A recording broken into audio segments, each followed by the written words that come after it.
Assalamualaikum warahmatullahi wabarakatuh. Saya Yesti. Di sini saya akan sekilas membahas tentang PPh pasal 21.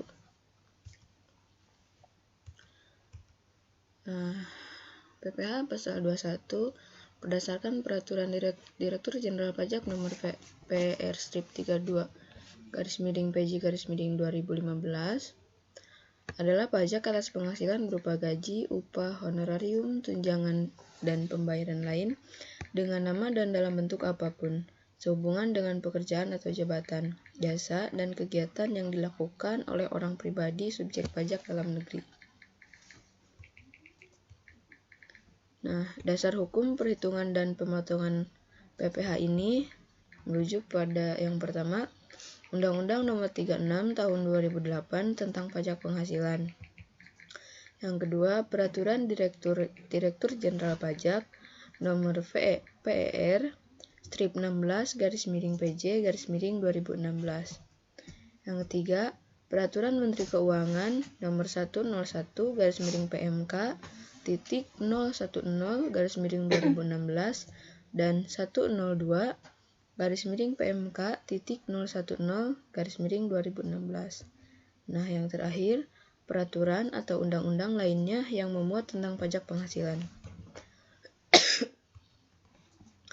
Selanjutnya, kita akan sekilas membahas tentang apa saja yang nanti akan masuk ke penghitungan. Yang pertama ada tarif PTKP yang berlaku sejak tahun 2016 hingga sekarang. Nah, yang pertama, wajib pajak orang pribadi atau lajang itu adalah 54 juta. Nah, istri yang penghasilannya digabung dengan penghasilan suami itu juga 54 juta. Wajib pajak yang kawin itu mendapatkan tambahan 4.500.000. Selanjutnya 4.500.000 tambahan untuk setiap anggota keluarga sedarah dan keluarga dalam garis keturunan lurus serta anak angkat yang menjadi tanggungan sepenuhnya. Paling banyak 3 orang untuk setiap keluarga. Jadi ketika seseorang itu belum menikah atau lajang atau bisa juga dia itu tidak punya tanggungan, itu adalah tarifnya adalah 54 juta. Sedangkan kalau dia sudah menikah atau punya tanggungan lain, itu ditambah 4.500.000. Nah, selanjutnya kita ke tarif pajak penghasilan PPh 21 dengan NPWP. Nah, jika kita dapat penghasilan tahunannya itu dapat 50 juta, berarti tarif pajaknya itu adalah 5%. Nah, jika 50 juta hingga 250 juta, itu tarifnya 15%. Sedangkan jika 250 juta sampai dengan 500 juta, itu 25%. Dan jika dari 500 juta, itu 30%. Selanjutnya, definisi tentang PTKP atau penghasilan tidak kena pajak. Nah, PTKP adalah pengurangan terhadap penghasilan neto orang pribadi atau perseorangan sebagai wajib pajak dalam negeri dalam menghitung penghasilan kena pajak yang menjadi objek pajak penghasilan yang harus dibayar wajib pajak di Indonesia. Selanjutnya, ada definisi penghasilan neto. Penghasilan neto adalah penghasilan bruto setelah dikurangi biaya jabatan, biaya pensiun, dan iuran pensiun serta iuran tabungan hari tua, sehubungan dengan kegiatan usaha. Nah, selanjutnya ada tarif besaran biaya jabatan. Menurut Direktorat Jenderal Pajak, besaran biaya jabatan adalah sebesar 5% dari penghasilan bruto setahun yang diterima oleh pegawai. Nah, di sini saya akan memberikan satu contoh PPh pasal 21, yaitu tentang ketika pegawai dipindah tugaskan, namun pegawai yang bersangkutan tidak berhenti kerja dari perusahaan tempat dia bekerja. Jadi, pegawai yang bersangkutan masih tetap bekerja pada perusahaan yang sama dan hanya berubah lokasinya saja. Dengan demikian, dalam penghitungan PPh pasal 21 tetap menggunakan dasar penghitungan selama setahun. Contoh kasusnya yaitu Didin Komarudin yang berstatus belum menikah adalah pegawai pada PT Nusantara Mandiri di Jakarta. Sejak 1 Juni 2016 dipindah tugaskan ke kantor cabang di Bandung. Dan pada 1 Oktober 2016 dipindah tugaskan lagi ke kantor cabang di Garut. Gaji Didin Komarudin sebesar 5 juta dan pembayaran iuran pensiunan yang dibayar sendiri sebulan sejumlah 100.000. Selama bekerja di PT Nusantara Mandiri, Didin Komarudin hanya menerima penghasilan berupa gaji saja. Nah, langsung saja kita ke penghitungannya. Jadi, pada kasus ini yang akan dihitung itu cukup banyak. Yang pertama, perhitungan PPh pasal 21 di Jakarta. Yang kedua, bukti pemotongan PPh pasal 21 POM 1721 di Jakarta. Yang ketiga, penghitungan PPh pasal 21 di Bandung. Yang keempat, bukti pemotongan PPh pasal 21 POM 1721 A1 di Bandung. Yang kelima, penghitungan PPh pasal 21 di Garut. Yang keenam, bukti pemotongan PPh pasal 21 POM 1721 A1 di Garut. Nah, apa itu POM 1721 A1? Jadi, formulir 1721 A1 merupakan bukti pemotongan PPh pasal 21 untuk 1 tahun pajak, atau selama pegawai tetap bekerja pada pemberi pajak selama 1 tahun pajak. Nah, POM ini akan digunakan oleh pegawai tetap dalam melaporkan SPT tahunan PPh orang pribadi. Langsung saja ke perhitungan pertama, yaitu perhitungan PPh pasal 21 di Jakarta. Nah, pertama kita harus menghitung gajinya dulu. Nah, gaji selama di kantor Jakarta itu berarti dia bekerja dari bulan Januari sampai dengan bulan Mei. Karena dia dipindah tugaskannya itu dimulai pada bulan Juni. Jadinya dari bulan Januari sampai dengan bulan Mei itu 5 bulan. Jadi penghitungannya adalah 5 atau 5 bulan dikali 5 juta. Hasilnya adalah 25 juta. Nah, untuk mencari gaji neto, kita harus melakukan pengurangan. Yang pertama, kita kurangi dengan biaya jabatan. Caranya adalah 5%, karena tarif biaya jabatan itu 5%, dikali 25 juta. Hasilnya adalah 1.250.000. Selanjutnya, kita kurangi dengan iuran pensiun selama setahun. Nah, karena dalam soal disebutkan bahwa iuran pensiunannya itu adalah setahun, adalah 100.000, maka 5 atau 5 bulan dikali 100.000. Hasilnya adalah 500.000. Nah, kita jumlahkan dulu 1.250.000 ditambah 500.000, hasilnya adalah 1.750.000. Nah, sekarang kita kurangi 25 juta dikurangi 1.750.000. Hasilnya adalah 23.250.000. Jadi, penghasilan neto selama 5 bulannya itu adalah 23.250.000.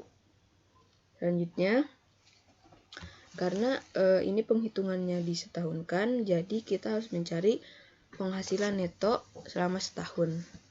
Caranya adalah 12 atau 12 bulan per 5 atau 5 bulan dikali 23.250.000. Hasilnya adalah 55.800.000. Selanjutnya, kita cari PTKP selama setahun. Caranya adalah, dia itu termasuk untuk wajib pajak sendiri karena dia itu belum menikah atau tidak punya tanggungan siapapun. Nah, untuk wajib pajak sendiri, tarifnya adalah 54 juta. Jadinya 55.800.000 dikurangi 54 juta, hasilnya adalah 1.800.000. Jadi penghasilan kena pajak selama setahunnya adalah 1.800.000. Selanjutnya kita ke PPh pasal 21 terutang, yaitu 5% dikali 1.800.000. Hasilnya adalah 90.000. Selanjutnya, PPh pasal 21 terutang dari Januari sampai dengan Mei 2016.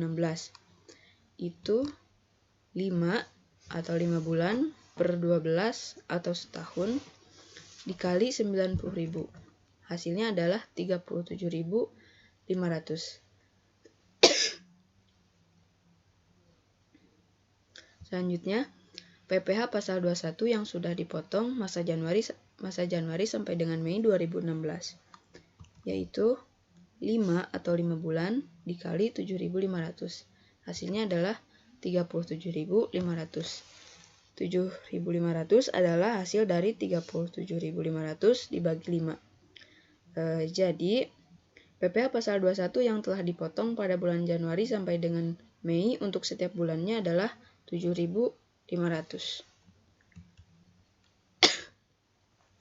Selanjutnya kita ke bukti pemotongan PPh pasal 21 Form 1721A1 di Jakarta.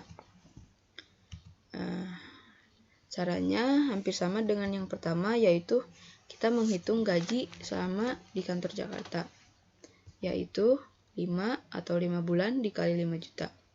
Hasilnya adalah 25 juta. Kita kurangkan untuk mencari penghasilan neto. Yang pertama, kurangkan dengan biaya jabatan, yaitu 5% dikali 25 juta. Hasilnya adalah 1.250.000. Yang kedua, kita kurangkan dengan iuran pensiun selama setahun, yaitu 5 bulan dikali 100.000. Hasilnya adalah 500.000. Kita jumlahkan, yaitu jumlahnya menjadi 1.750.000. Kita kurangkan kembali 25 juta dikurangi 1.750.000. Hasilnya adalah 23.250.000. Jadi, penghasilan neto selama 5 bulannya adalah 23.250.000. Selanjutnya, kita cari penghasilan neto selama setahun.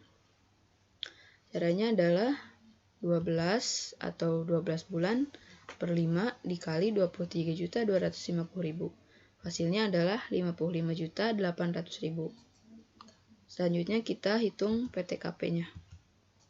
Nah, untuk wajib pajak sendiri itu tarifnya yaitu 54 juta. Kita kurangkan 55.800 dikurangi 54 juta, itu hasilnya 1.800.000. Jadi penghasilan kena pajak selama setahunnya itu adalah 1.800.000. Selanjutnya ke PPh pasal 21 yang disetahunkan, yaitu tarifnya tadi 5% dikali 1.800 sama dengan 90.000. Selanjutnya PPh pasal 21 terutang, itu 5 atau 5 bulan per 12 atau 12 bulan dikali 90.000. Hasilnya adalah 37.500.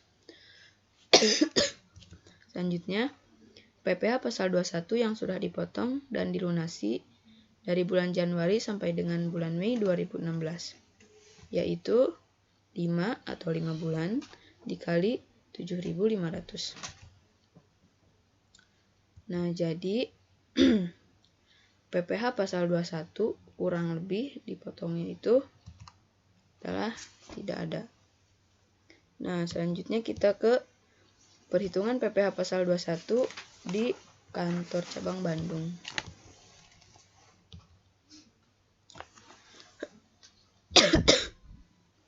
Nah, yang pertama kita cari gaji dia dari bulan Juni sampai dengan September, karena dia itu dipindah tugaskannya dari bulan Juni sampai dengan bulan September. Berarti dari bulan Juni sampai dengan bulan September itu 4 bulan. Jadinya 4 bulan dikali 5 juta sama dengan 20 juta. Nah, selanjutnya untuk mencari gaji neto, kita kurangkan kembali, yaitu yang pertama dengan biaya jabatan. Tarifnya yaitu 5% dikali 20 juta, hasilnya 1 juta. Yang kedua, iuran pensiun setahun, yaitu karena di Bandung itu 4 bulan, jadi 4 dikali 100.000, hasilnya 400.000. Jumlahnya 1.400.000. Sekarang kita kurangkan 20 juta dikurangi 1.400.000, itu adalah 18.600.000. Jadi penghasilan neto selama 4 bulannya itu adalah 18.600.000. Nah, selanjutnya penghasilan neto di Jakarta. Gaji pada bulan Januari sampai dengan Mei 2016 tadi sudah kita hitung dan hasilnya adalah 23.250.000. Jadinya jumlah penghasilan neto selama 9 bulan itu adalah 41.850.000. Nah, sekarang kita cari penghasilan neto ya jika disetahunkan, yaitu 12/9 atau 12 bulan per 9 bulan dikali 41.850.000.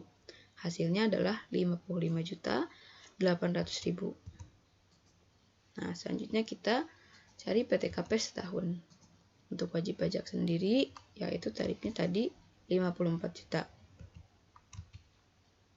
Nah, yang tadi yang 55.800.000 kita kurangin lagi dengan 54 juta, hasilnya adalah 1.800.000. Jadi 1.800.000 ini merupakan penghasilan kena pajak Bapak Didin selama setahun Bandung. Nah, selanjutnya kita ke PPh pasal 21 terutang yang disetahunkan, yaitu 5% dikali 1.800.000. Hasilnya adalah 90.000. Selanjutnya kita menghitung PPh pasal 21 selama 9 bulan, yaitu 9/12 dikali 90.000. Hasilnya adalah 67.500. Selanjutnya kita masukkan PPh pasal 21 yang sudah dipotong di Jakarta.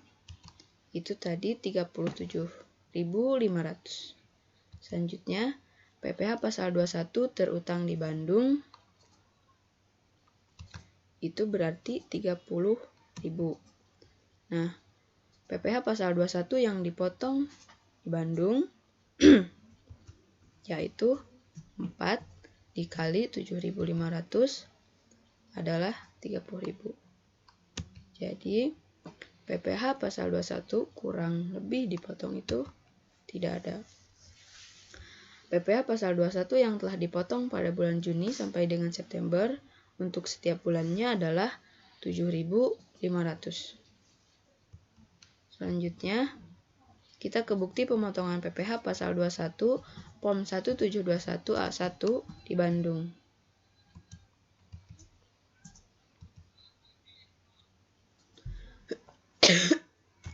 Nah, yang pertama kita sama, yaitu kita menghitung gaji dari bulan Juni sampai dengan September, yaitu 4 atau 4 bulan dikali 5 juta. Hasilnya adalah 20 juta. Kita kurangkan kembali untuk mencari gaji neto. Yang pertama yaitu dikurangi dengan biaya jabatan, yaitu 5% dikali 20 juta. Hasilnya adalah 1 juta. Yang kedua, kita kurangi dengan iuran pensiun selama setahun. Itu berarti 4 bulan dikali 100.000. Hasilnya 400.000.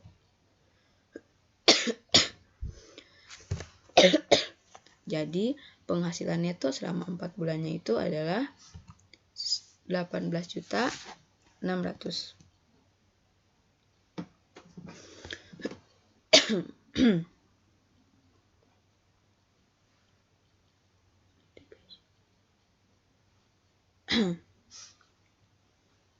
Selanjutnya, penghasilan neto di Jakarta tadi adalah 23.250.000. Nah, jumlah penghasilan neto selama 9 bulan adalah 41.850.000. Selanjutnya, penghasilan neto yang disetahunkan, yaitu 12/9 dikali 41.850.000, hasilnya adalah 55.800.000. Selanjutnya, PTKP setahun. Untuk wajib pajak sendiri yaitu tadi 54 juta. Jadi 55.800.000 dikurangi 54 juta, hasilnya adalah 1.800.000. Penghasilan kena pajak selama setahunnya adalah 1.800.000. Selanjutnya, PPh pasal 21 yang disetahunkan, yaitu 5% dikali 1.800.000, hasilnya adalah 90.000. Selanjutnya, PPh pasal 21 selama 9 bulan adalah 9/12 dikali 90.000, hasilnya 67.500. Itu adalah di Jakarta dan Bandung. Selanjutnya, PPh pasal 21 yang sudah dipotong dan dilunasi di Jakarta sesuai POM 1721A1. Itu tadi adalah 37.500. Nah, di Bandung yaitu 4 bulan dikali 7.500 adalah 30.000. Nah, PPh pasal 21 kurang lebih dipotong, yaitu tidak ada. Selanjutnya, kita ke perhitungan PPh pasal 21 di kantor cabang Garut. Nah, di Garut, dia dipindah tugaskan ke Garut itu dari tanggal 1 Oktober sampai dengan bulan Desember. Jadi, dia bekerja di Garut itu selama 3 bulan. Jadi 3 dikali 5 juta adalah 15 juta. Nah, untuk mencari gaji neto masih sama, yaitu kita lakukan pengurangan dengan biaya jabatan. Biaya jabatannya yaitu 5% dikali 15 juta. Hasilnya adalah 750.000. Yang kedua, iuran pensiun selama setahun, yaitu 3 dikali 100.000 sama dengan 300.000. Hasilnya adalah 1.050.000. Nah, jadi penghasilan neto di Garut selama 3 bulan itu adalah 13.050.000. Nah, sekarang kita masukkan penghasilan neto di Jakarta selama 5 bulan. Tadi yaitu jumlahnya 23.250.000. Selanjutnya kita ke penghasilan neto selama di Bandung selama 4 bulan itu adalah 18 juta. Jadi hasilnya adalah 55.800.000. Selanjutnya kita ke PTKP setahun. Untuk wajib pajak sendiri tarifnya adalah 54 juta. Nah, kita kurangkan 55.800 dikurangi 54 juta, hasilnya adalah 1.800.000. Jadi, penghasilan kena pajak setahunnya itu adalah 1.800.000. Selanjutnya kita ke PPh pasal 21 terutang selama setahun, yaitu 5% dikali 1.800.000 adalah 90.000. Nah, selanjutnya PPh pasal 21 terutang di Jakarta dan Bandung sesuai POM 1721A1. Itu tadi 67.000. Jadi, PPh pasal 21 terutang di Garutnya itu adalah 22.500. Selanjutnya, PPh pasal 21 yang harus dipotong di Garut itu 22.500 dibagi 3. Jadinya 7.500. Selanjutnya kita ke bukti pemotongan PPh pasal 21 Form 1721 A1 di Garut. Nah, kita hitung gaji dulu, yaitu dari bulan Oktober sampai dengan Desember, yaitu 3 atau 3 bulan dikali 5 juta. Hasilnya adalah 15 juta. Selanjutnya kita lakukan pengurangan dengan biaya jabatan, yaitu 5% dikali 15 juta. Hasilnya adalah 750.000. Yang kedua, kita kurangkan dengan iuran pensiun selama setahun, yaitu 3 dikali 100.000 adalah 300.000. Jadinya 1.050.000. 15 juta dikurangi 1.050.000, hasilnya adalah 13.050.000. Jadi penghasilan neto di Garut selama 3 bulan itu adalah 13.050.000. Nah, penghasilan neto pada masa sebelumnya. Sekarang kita masukkan penghasilan neto di Jakarta selama 5 bulan. Yaitu 23.250.000. Nah, penghasilan neto di Bandung selama 4 bulan itu adalah 18 juta. 18.600.000. Ya, itu tipe. Selanjutnya, jumlah penghasilan neto setahun yaitu 55.800.000. Selanjutnya kita ke PTKP setahun. Untuk wajib pajak sendiri tarifnya yaitu tadi 54 juta. Nah, 55.800.000 dikurangi 54 juta itu 1.800.000. Jadi, penghasilan kena pajak setahunnya itu adalah 1.800.000. Selanjutnya, PPh pasal 21 terutang setahun, yaitu 5% dikali 1.800.000. Hasilnya adalah 90.000. Selanjutnya, PPh pasal 21 terutang di Jakarta dan Bandung sesuai Form 1721 A1 adalah 67.500. Nah, PPh terutang di Garut itu 22.500. Nah, PPh telah dipotong, yaitu 3 dikali 7.500 adalah 22.500. PPh pasal 21 kurang lebih dipotongnya itu tidak ada. Nah, jadi seperti itulah penghitungan ketika pegawai dipindah tugaskan ke cabang lain. Jadi penghitungannya itu tetap menggunakan penghitungan selama 1 tahun. Mungkin itu saja penjelasan tentang salah satu contoh penghitungan PPh pasal 21. Semoga bisa bermanfaat. Kurang dan lebihnya saya mohon maaf. Wassalamualaikum warahmatullahi wabarakatuh.